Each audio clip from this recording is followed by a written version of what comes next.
এখানে একটি বৃত্ত দেওয়া হয়েছে, বৃত্তের ভেতর একটি চতুর্ভুজ অঙ্কন হয়েছে।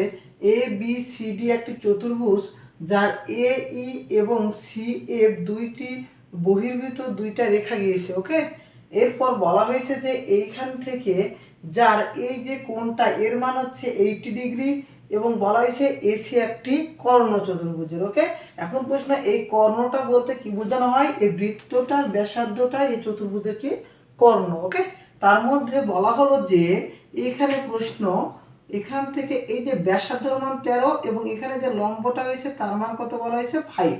তাহলে প্রশ্নে 1 নম্বর প্রশ্ন দেওয়া হয়েছে বি কোণ কত, এইটা যদি 80 হয় এটা কত। ওকে, প্রশ্নে আমরা জানি যদি একটি সরলরেখা অঙ্কন করা যায়, এখানে যদি একটা বিন্দু দেওয়া যায়, এই বিন্দুতে যে কোণ উৎপন্ন হবে সেটা কত হবে 180 ডিগ্রি হবে। কত হবে 180 ডিগ্রি, যেটাকে বলা হয় এক সরল কোণ। ওকে, এখন এখানে যদি আমি যে কোনো একটা রেখা টান দিলাম, তাহলে এখন প্রশ্ন এখানে এই কোণটা দুইটা ভাগে ভাগ হলো, তাহলে এখানে কি হলো সম্পূরক কোণ উৎপন্ন হবে। অর্থাৎ যদি এইটা যদি 120 হয়, এটা কত হবে 60 হবে। অর্থাৎ 120 ডিগ্রি সম্পূরক কোণ কত হবে 60 ডিগ্রি হবে।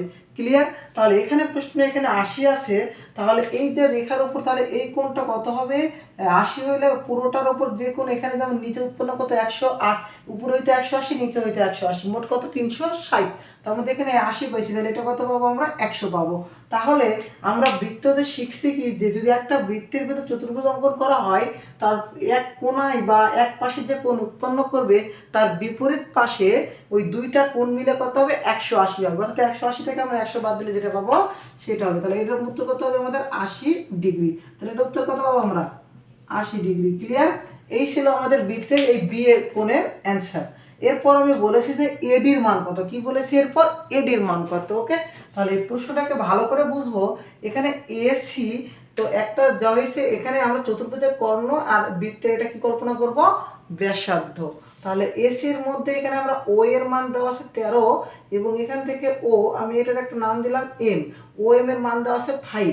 তাহলে আমরা ওই অংশটুকু যদি আমরা ওই অংশটুকু এইভাবে ছিল, তাই না, এইভাবে ছিল, আমরা এটাকে যদি ঘুরিয়ে নিই তাহলে আমরা কি পাবো এইভাবে পাবো। তাহলে এটা একটা কি পাবো সমকোণী ত্রিভুজ পাবো। এখানে সমকোণ উৎপন্ন হয়েছে, তাই না, সমকোণী ত্রিভুজ পাবো যার অতিভুজ 13, এই যে 13 পেয়েছি, লম্ব পেয়েছি কত 5। তাহলে আমরা কি বের করব ভূমি বের করব। ওকে, অর্থাৎ এই অংশটুকু যে এ এম যে অংশটুকু বের করব সেটা হচ্ছে ভূমি। তাহলে আমরা পিথাগোরাস প্রয়োগ করলে অঙ্কটাকে সমাধান করতে পারবো। পিথাগোরাস থেকে আমরা কি পাই ভূমি সমান কি পাই √ অতিভুজ স্কয়ার মাইনাস লম্ব স্কয়ার।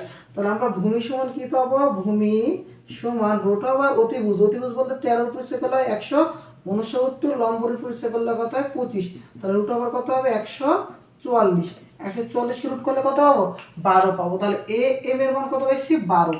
তোমার প্রশ্নে এখানে চাওয়া হয়েছে কি এডির মান কত, তাহলে এডির মান কত হবে, আমরা এ এম এর মান যদি 12 পাই, এম ডি এর মান কত হবে 12 হবে। অর্থাৎ এই 12 এর সাথে আমরা 12 যোগ করলে পারবো অথবা 2 গুণ 12 করলেও হবে। তাহলে এডির মান কত হবে 24 হবে, 12 দুগুণ 24। ক্লিয়ার?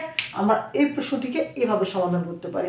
এরকম আরো মজার মজার গণিতের যে কোনো এমসিকিউ বা বহু নির্বাচনী সমাধান যদি শিখতে চাও তাহলে ফেসবুক পেজ জয় টিউটর এবং ইউটিউব চ্যানেল জয় টিউটর 86 এর সকল প্রকার বৃত্ত থেকে শুরু করে সকল প্রশ্নের সমাধান দেওয়া হয়েছে।